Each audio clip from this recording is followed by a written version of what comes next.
baby. How you doing? I took a 30-day break from social media. Highly recommend. It was life-changing. I've been meaning to make a video about this for a long time, but it's a really touchy subject for me. First and foremost, I want to say seasonal depression is real, and I think that everybody goes through it, so I'm not ashamed to say like I get depressed as the seasons change. For me, it's been a tough road, and this last year has been incredibly trying as well as incredibly rewarding.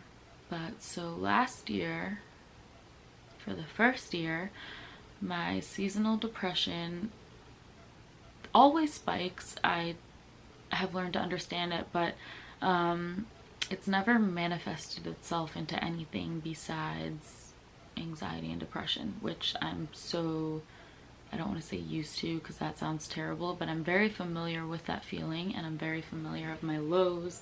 I'm very familiar of my highs, and knowing that they're not permanent. Last year, I was diagnosed with health anxiety.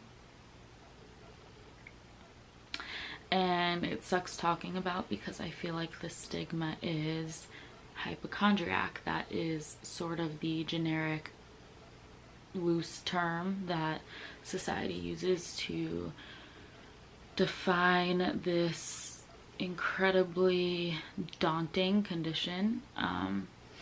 It's not like the others as far as anxieties and compulsions and depressions and things of that nature. It is so. The first time I went to therapy for this condition and I openly begged for help, I remember the first thing out of my mouth after I said I'm a hypochondriac is I would trade this anxiety for anything else, any other anxiety, any other mental disorder, any other condition for a lifetime before I chose this again. I really thought it was the end of me. And I'll kind of get back to that. So I remember when I went to her with this problem, she kind of corrected me, and she's like, first of all, it's called health anxiety. And there are actually like rehab facilities for something like this, not covered by your insurance, but if it gets to that point, I can definitely recommend different facilities. She mentioned there was one in upstate New York, which was like the closest to me, but when she said that, I remember thinking like, what? Like, this is real? Like, it's not just my anxiety, like this is real, this is an actual condition. It's that big that there are rehabs like dedicated to getting over it. So I was blessed, and I was able to, I would say 60% get over it. I will say this did spike during a time where I was moving out of Pittsburgh, and I had just moved home, and I was fresh out of a really terrible relationship, and the doctors would always ask, is there anything different in your life? Are you going through something new? Has there been any big life change? Da da da da da. And my answer would always be no, because I never wanted to. It's not that I didn't want to blame that, it's that in my head it made absolutely no sense for one to be related to the other. Like, how does my chest pain correlate to my breakup and me moving home? Because to me, I had made the best decision of my life. I was finally happy and surrounded by people I loved, and I was safe and things of that nature. So it made absolutely no sense, and now it does. And so it all started with very minor chest pain in February of 2018. So I feel like I can't tell you like one thing and not the other. So I would get these like crazy high highs I still do, but I understand it now. And then I would just flip to these really low lows. And so my patterns were typically like either 2 weeks on, 2 weeks off, or like a week on, 3 weeks off, or 3 weeks on, 1 week off. It was like always a month that I was fluctuating.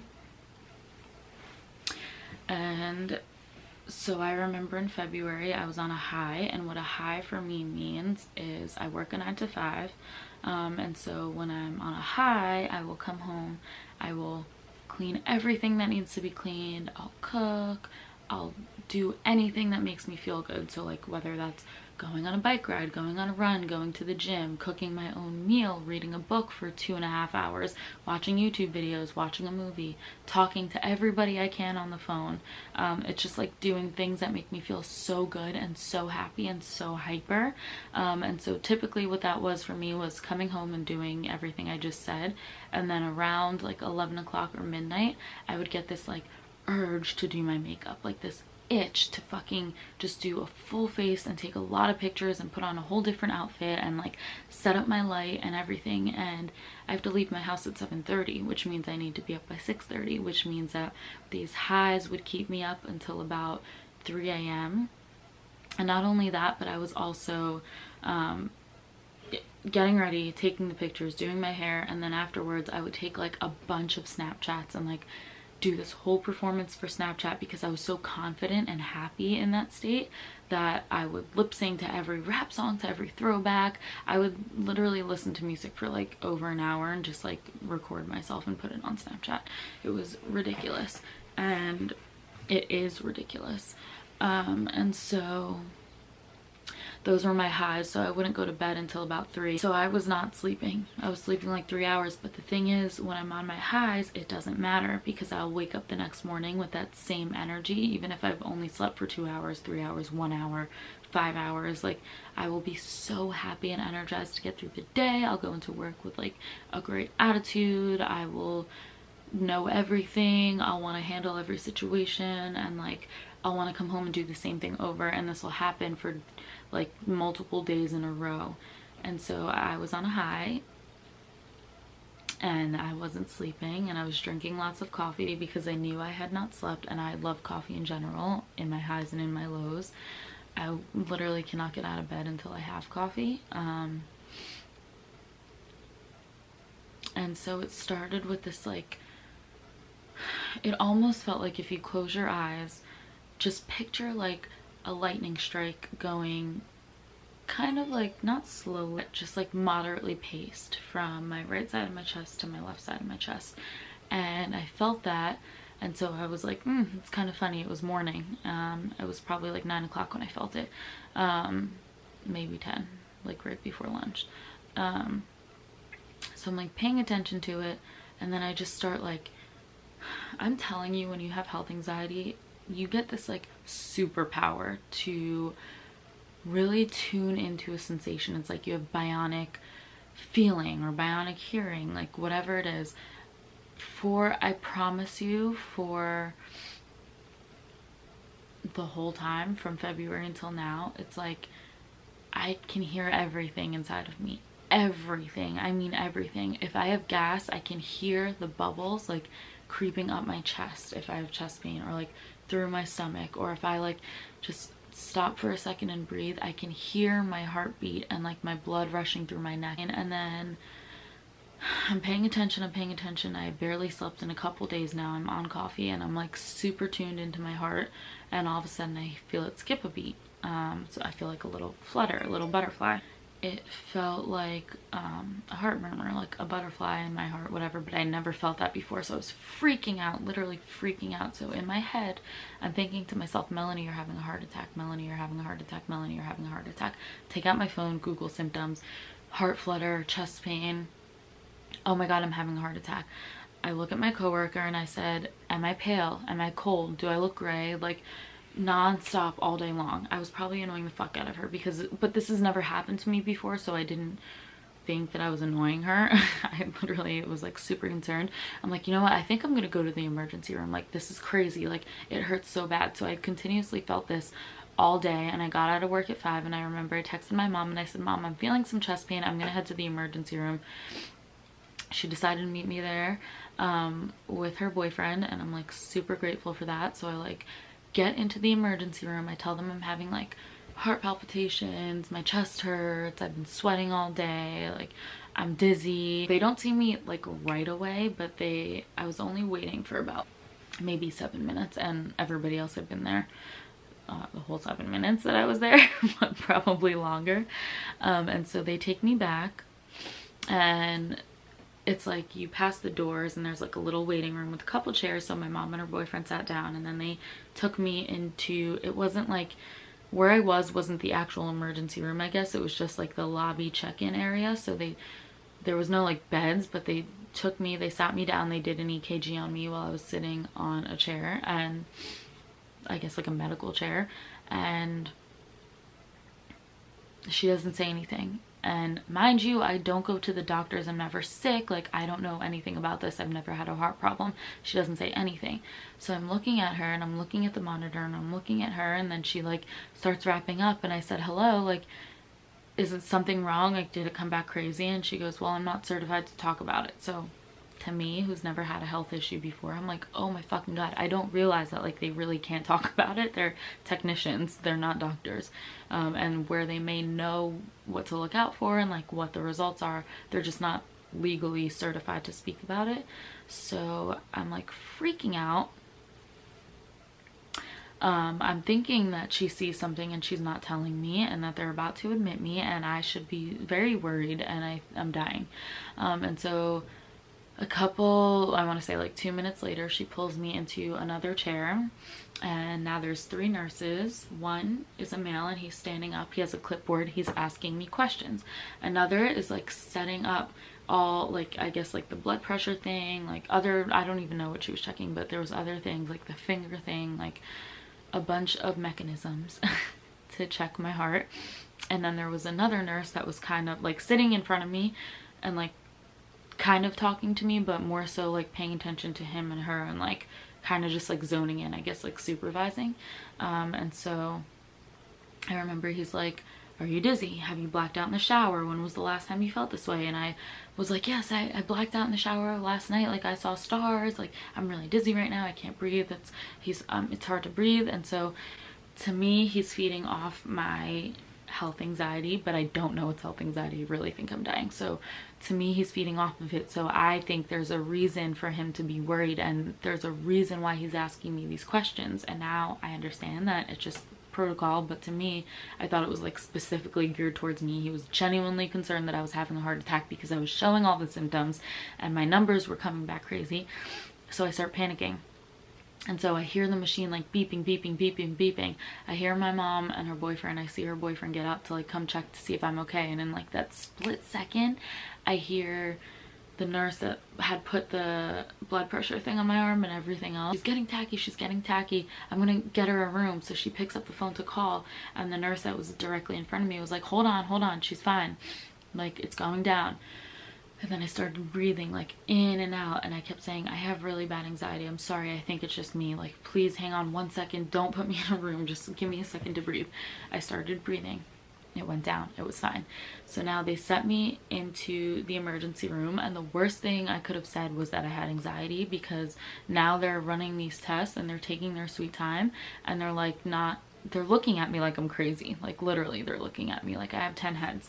And I remember one nurse came in, to this day, I know her name is Jillian, I don't know her last name, I don't know if she still works at this hospital, but I like literally fell in love with her because she was just like the most genuine person I've ever met. And I remember she came in and she was like, hi, I'm Jillian, I'll be your nurse.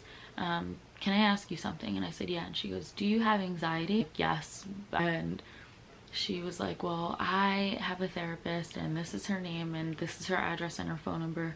She's a really great woman, like give her a call if you need. The only thing is she's like an hour out of here.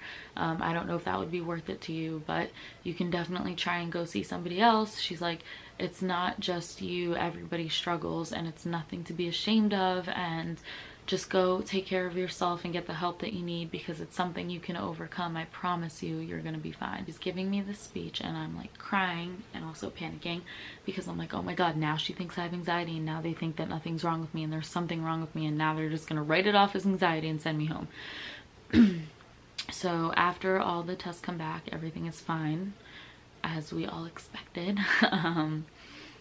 I was there for so long, like 3 hours waiting to be discharged, and she came back and she checked on me and she was like, don't make, like, remember, call that number, like, please get it figured out, like, you'll be fine, I promise. So that was the start of a sick and twisted journey. I feel like I don't even have the energy to tell you guys like what it is, but I'll try.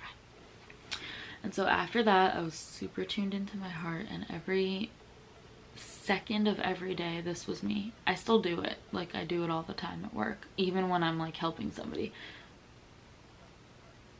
I'll do this. And I know my typical heart rate is like 1, 2, 3, 4, 5. I know when I have anxiety, it's like 1, 2, 3, 4, 5, 6, 7, 8, 9, 10. But it's never faster than that, and it's never slower than that. I mean, that's not very scientific, but I just know the pattern. And so I do this all the time. And then after the heart attack that I was having, it became feeling this. And feeling this, I became addicted to feeling where I could feel my pulse. So I start feeling down my neck. I start feeling back here, on my shoulders, on my boob. And so I'm feeling my lymph nodes now. And I've never felt them before. And so I feel little balls in my neck, and here on my face, and here underneath my neck, and like right here, right in between my collarbone, feels super weird to me, and there's like tissue there, so I'm freaking out. So I start Googling, and then I start watching YouTube videos on how I was diagnosed with Hodgkin's lymphoma, how I was diagnosed with non-Hodgkin's lymphoma, and so now I have lymphoma. And so I'm up all night crying my eyes out, telling my mom that I feel these lymph nodes and I need to go to the doctor and I need to go to the emergency room, and I am experiencing all the symptoms. I'm dizzy, I'm tired, I'm waking up sweaty in the middle of the night. I have these lymph nodes. They're so big. I feel them. They're so stiff. That and a bunch of other things. So I get an appointment to go to the doctor, and I don't have a primary care physician set up here, so this is my first meeting with her. And she goes, well, is this like a new patient thing, or is there a problem that we need to like figure out before we do the new patient thing? And so I told her about all my symptoms. She does an EKG on me. She said my EKG is fine. She does blood work. She's like, I'm gonna rule out everything before anything, so we'll do a CBC test, we'll test for everything else as well, and also like I'll feel around. So she's feeling around my neck and she goes, this? I'm like, yeah, that. She's like, that's just a lymph node. And she's like, you're fine. She's like, it's not hard, like it's just there, you have hundreds all over your body, like don't worry about it. So I'm like, oh my god, like nobody's listening, and I have Hodgkin's lymphoma, and now at their expense I'm gonna die at 25 years old. I was at that point. It was terrible. And so I'm like constantly checking. There's like a portal where you can check your results.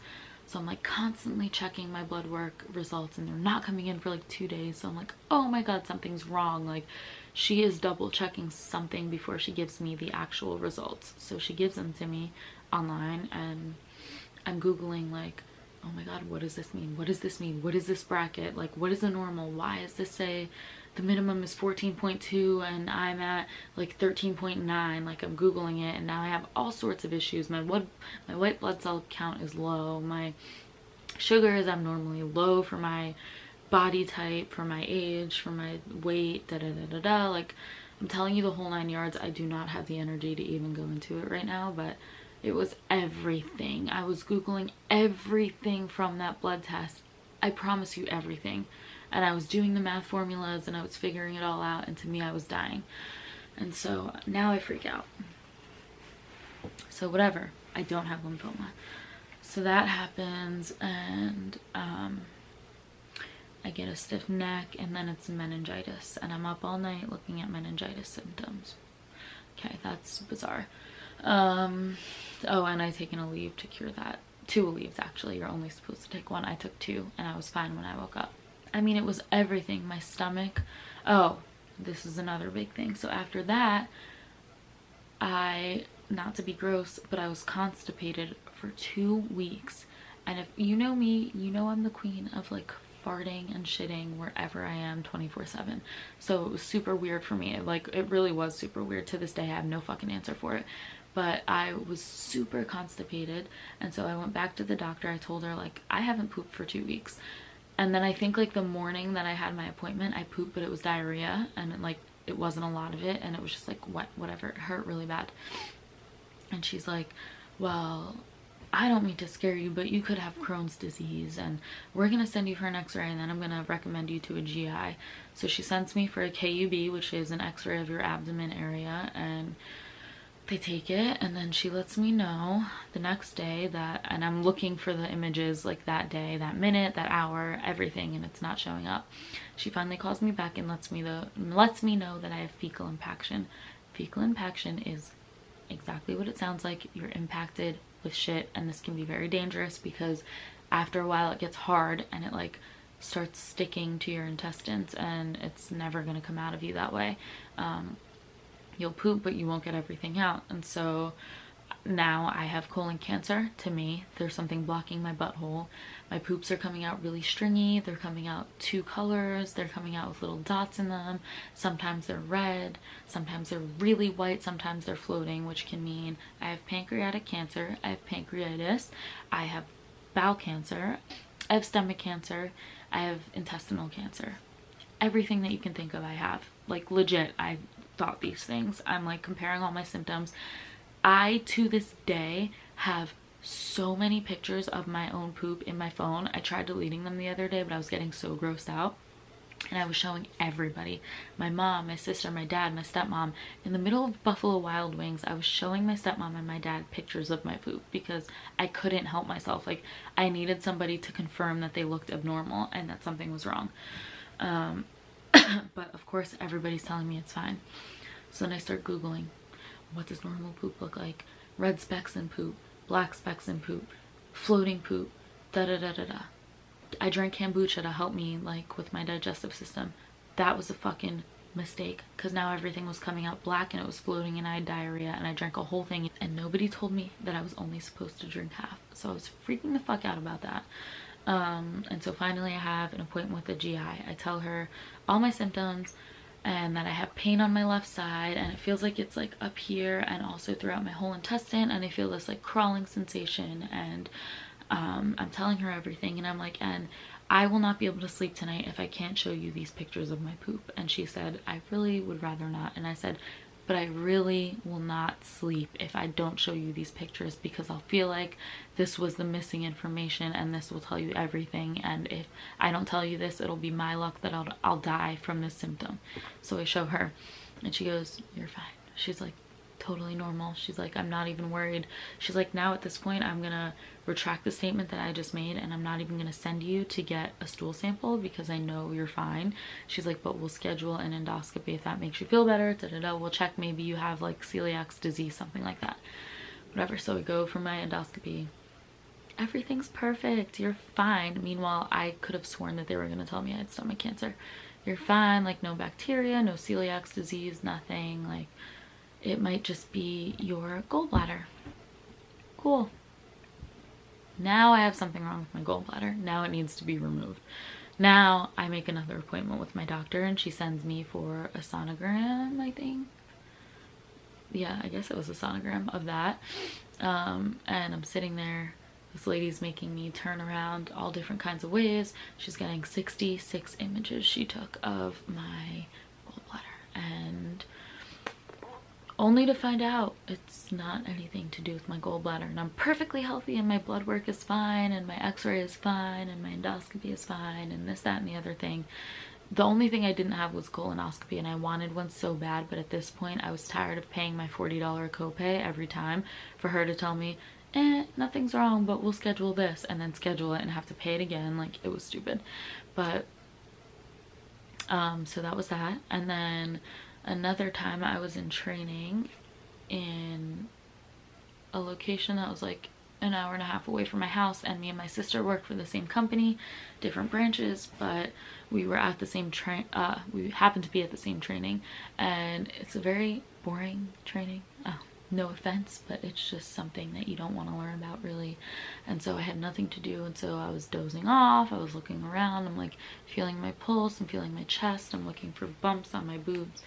Uh-oh, I feel a bump right here on my collarbone, right? And then I'm on my lunch break and I'm looking at breast cancer videos, and this lady says, it didn't even show up in a mammogram. It wasn't like in my boob, it was right here on my collarbone.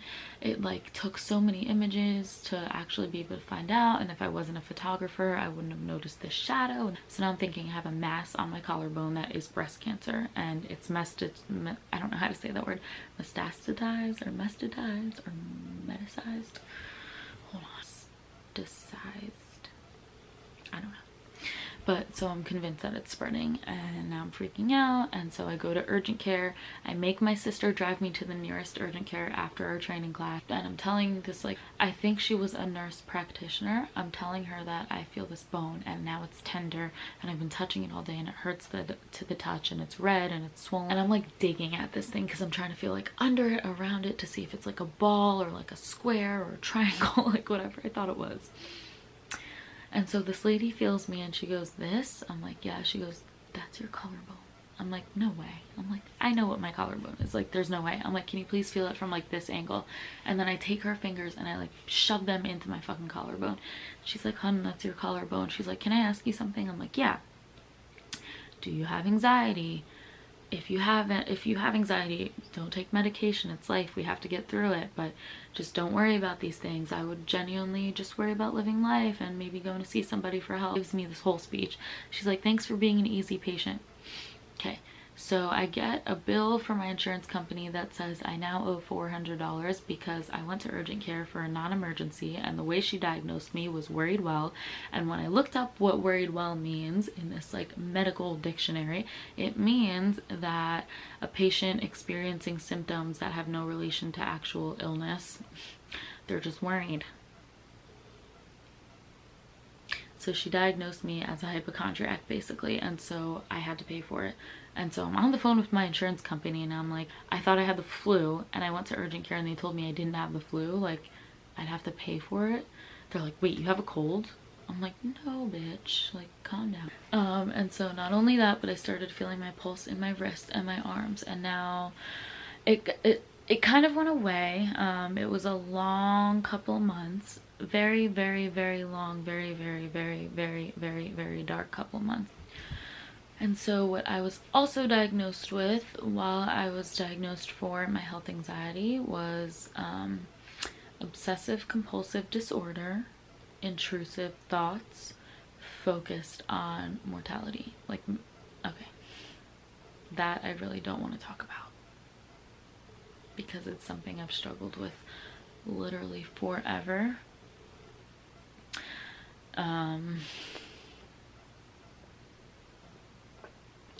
But to give you a quick insight is I constantly picture, like, I didn't even realize it was an illness until I'm like telling her this stuff.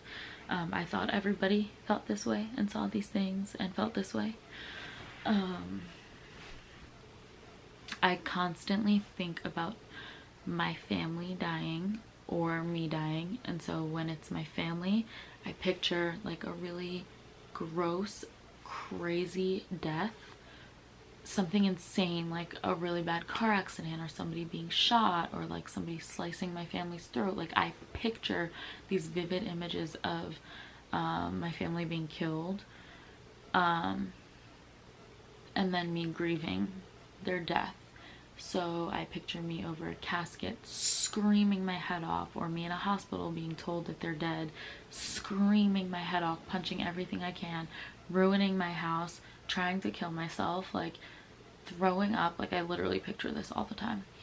Or if it's a thought about me dying, I picture, which is even worse than the other way around, I picture my family grieving me. And so I picture my mom I picture really gruesome deaths for myself. Like, sometimes I'll be at a stoplight and I'll literally see a car like smash into me, and then another car smash on the other side, and like my bloody head like ejecting from the car. Like, it's fucking gross.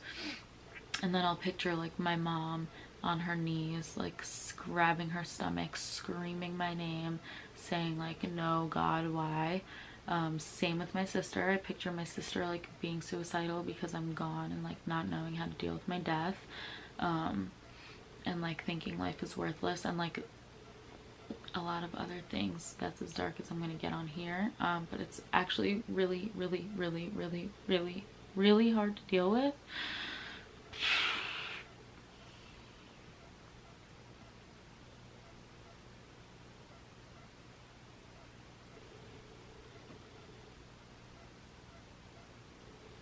And so a lot of my health anxieties kind of stemmed not only because I thought I was dying, but because I was so obsessed with people, am still obsessed with people like losing me. Not that I feel like I'm of value to anybody, but I know that like obviously you die, your sister's gonna miss you, things like that.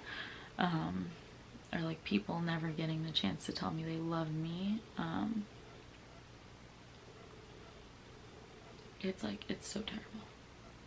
I really don't wish this on anybody. Okay, and so in therapy, she kind of gave me some like practices to get over it.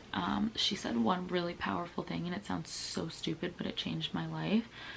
She said, just think like, not every emergency is gonna kill you. She's like, there are people that literally have a heart attack like in their homes and get put in an ambulance and driven all the way there and like still survive.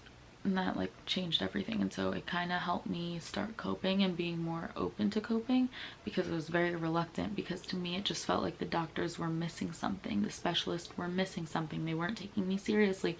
They think I'm too young, but I had just seen a video of a 19-year-old with colon cancer, like things like that. And so she helped me with like little practices, like take note of how many times you feel something. Like, for example, you feeling your pulse, take note of how many times you do that a day. Next week, try and do that one less time a day. And so that helped a lot. It helped so much, because it's like kind of like, wow, what the fuck? You don't realize you're doing it as second nature. And so what else did she tell me to do? She said Google can be like the death of you, but also it can help sometimes in this situation, because you'll know to rule out like certain sicknesses, and you'll know you're not suffering from this. But that didn't really help, because I felt like whatever I read, like I was feeling. So it just, that wasn't good. But just like, I don't know, little things like that. Things got so bad to the point where one night I was in, I wasn't sleeping at all, like literally at all. Not at all, like maybe an hour a night, but like really, is that even sleep? Because half an hour I'm trying to fall asleep, and then I'm not even really sleeping, and then I have to be up again. And so I was like making myself super sick, and like obviously still experiencing these chest pains and this, that, and the other thing. So I'd be up all night watching videos on my phone or reading, and like all these videos are like cancer survivor videos, brain tumor survivor videos, lymphoma survivor videos, leukemia survivor videos, like things like that. 24-year-old suddenly dies of a heart attack, sudden death at a young age, heart conditions at a young age, symptoms of heart conditions at a young age, silent symptoms of heart conditions at a young age, like stupid things like that. It got so bad to the point where it wasn't that I didn't want to sleep or that I was distracted. It's like I was literally terrified to fall asleep, because the feeling of falling asleep became so unfamiliar to me that it really felt like my body was getting weak, and I was dozing off, and I was never gonna wake up again. Like, I promise you, this feeling, I cannot even try and like tune into that right now and explain it to you, because I will break down. Like, it is the scariest feeling when you think you're gonna close your eyes and never wake up again, because there's so much that you want to say, and so many people that you love, and like the fear of somebody not finding you, or finding you too late, or finding you without enough time. Like, it's overwhelming and overbearing, and it's sick, and I hated it. And So I wasn't able to sleep for a while, and a couple months. I remember one night it was so bad, and I really was convinced that I wasn't waking up in the morning because I would doze off and I'd feel like really light, and then I'd like wake up, and I thought that my body was fighting death. And so I turned over and I took the password and thumbprint off my phone. I updated all my passwords on my password list in my notes app. And then I wrote a note, a long detailed note, saying that if I die and they find me, these are all the things I feel about them, and I love them, and I love my whole family, and to let everybody know like how I felt about them, and to remember me in a great light, and not to be sad, and to live a really happy, positive life without me, and not to be heartbroken, and to know that they'll be okay and they'll be happy. It felt very close to like a suicide letter. Not that I've ever done that, but like it's literally what it felt like. It felt like I was saying goodbye for the last time. And so I wrote that letter, and then I took the blanket that's on my bed, and I went into the living room to sleep on the couch. I fucking hate sleeping on couches. I hate sleeping in anything but my own bed.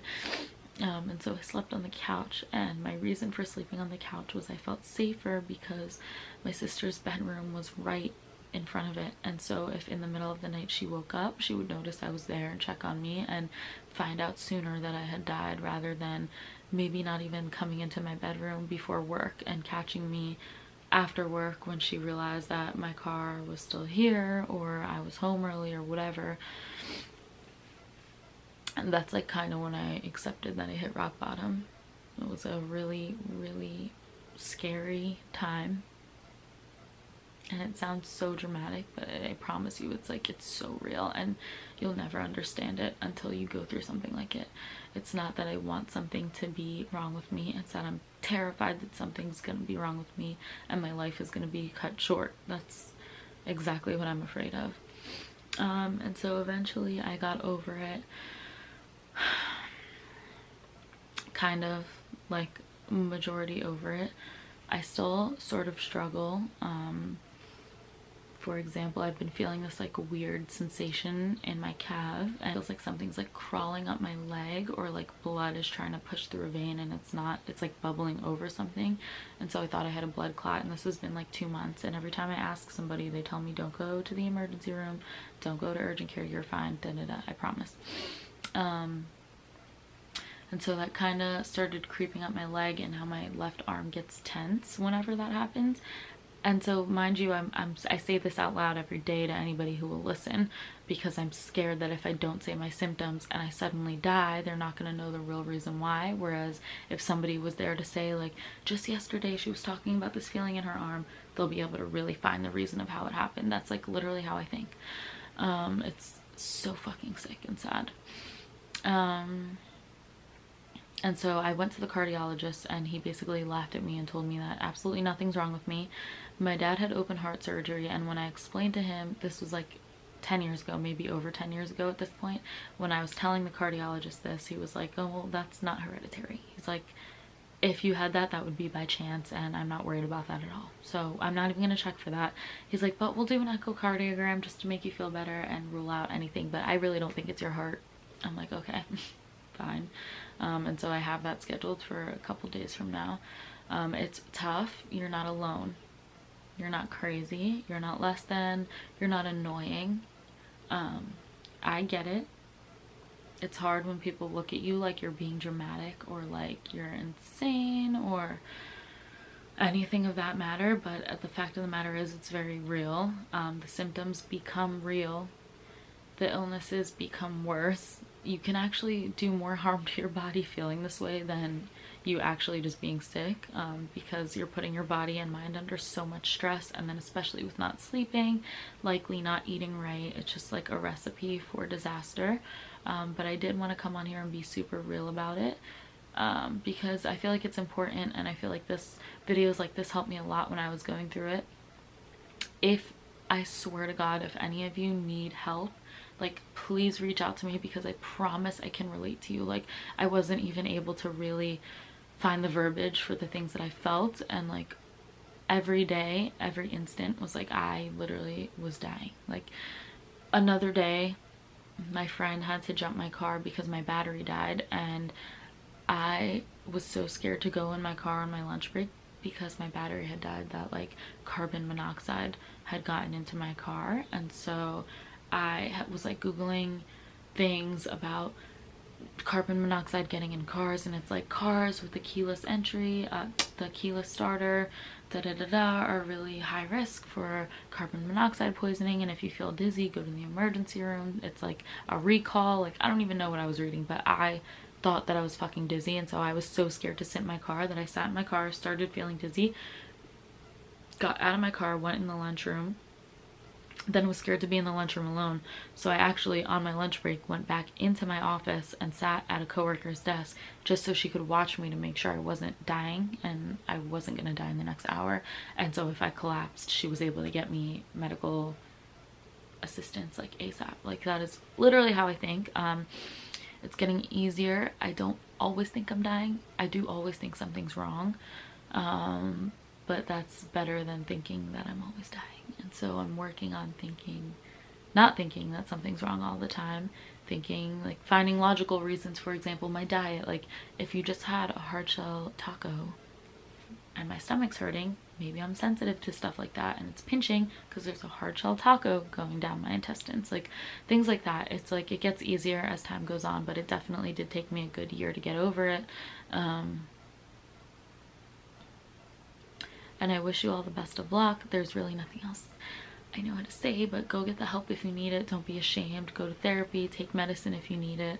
Definitely do cognitive therapy. There's a lot of great resources online and books as far as health anxiety goes that will help you cope. Definitely, I would say stay near loved ones, but don't annoy them with your symptoms because they won't want to hang out with you anymore. I can attest to that. And I wish you all well. I pray you never have to go through this, but if you're going through it, I pray that you come out of it stronger than ever.